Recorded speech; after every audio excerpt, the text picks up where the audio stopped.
Good afternoon, and welcome to Fairfax County Public Safety Headquarters. I'm Lieutenant Stephen Wallace, Commander of the Media Relations Bureau. Thank you for attending our briefing this afternoon and following us on Facebook Live. In a moment, Chief of Police, Colonel Edwin C. Rosso, Jr., will provide an update on yesterday's officer-involved shooting in the Falls Church area of the county. Joining Chief Rosso will be Captain Thea Purnett, Commander of the Major Crimes Bureau, as well as Captain Jason Allegra, Commander of the Organized Crime and Narcotics Division. We will take questions at the end of their comments. Chief. Thank you. Good afternoon.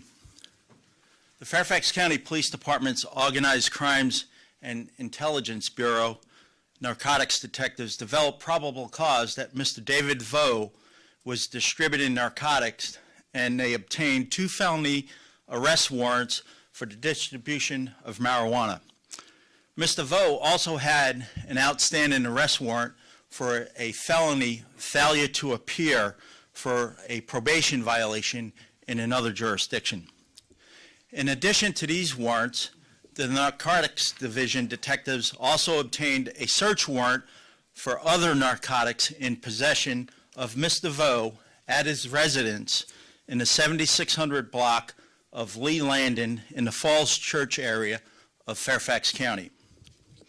As we do with all warrants and their services, a risk assessment was conducted, and it was determined that the service of all these warrants was high risk due to the fact that Mr. Vo is a convicted felon with a violent history, which includes domestic assault and shooting at a vehicle. Therefore, in keeping with our safety protocols, the Fairfax County Police Department's Special Weapons and Tactics Team, known as SWAT, was authorized to perform the service of these warrants last night, Tuesday, January 28th. To serve the high-risk warrants safely, the SWAT team made multiple verbal announcements of their presence upon tactical entry into the home. As one of the SWAT team members tactically entered into the kitchen of the home, the officer was confronted with Mr. Vo pointing a firearm at the team. The firearm is described as an assault-type weapon, which is pictured behind me to your left and right. Due to the imminent threat of deadly force being deployed against the police officers, whom were lawfully in the residence of Mr. Vo to serve him with felony warrants and a search warrant, deadly force was deployed against Mr. Vo to preserve the lives of the police officers.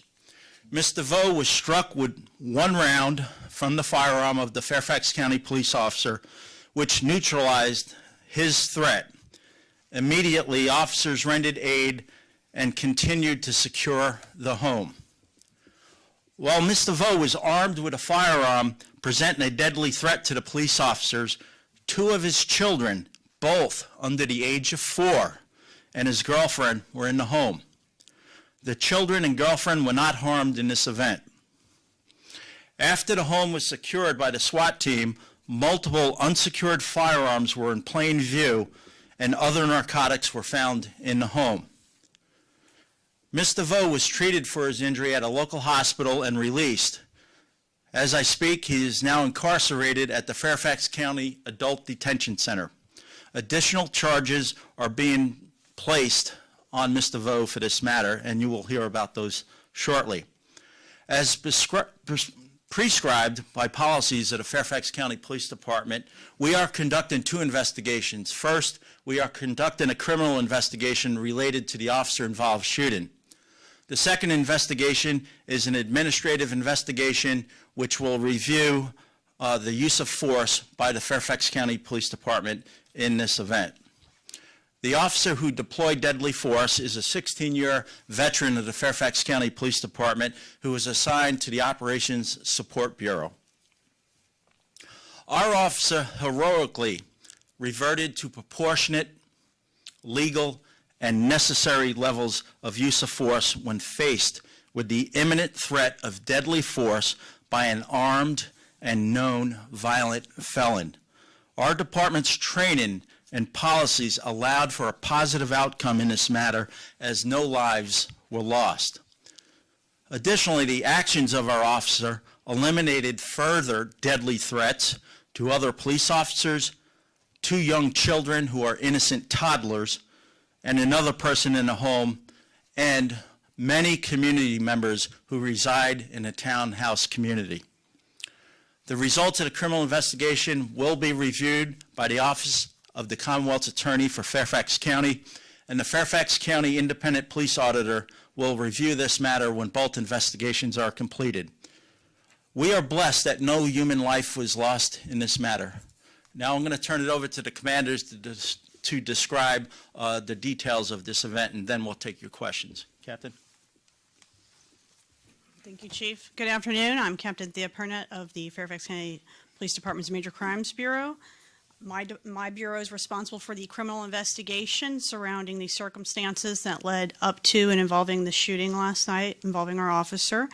Last night we had a very robust response upon notification of what was going on so that we can identify any officers involved, any witnesses to the incident, and other individuals that are pertinent to our investigation. In addition, we canvassed the community surrounding the location to identify potential cameras or other evidence of value. In addition to our response with our detectives from the Cyber and Forensics Bureau responded to help us in support of those efforts. This is still a very active investigation. We identified at least 25 individuals that will be interviewed as part of this. We will be waiting on additional forensics and evidence to come back. At this point, as the chief described the circumstances, those are what is known to us at this time. If there's additional updates and anything changes, we will certainly update the community in a timely manner.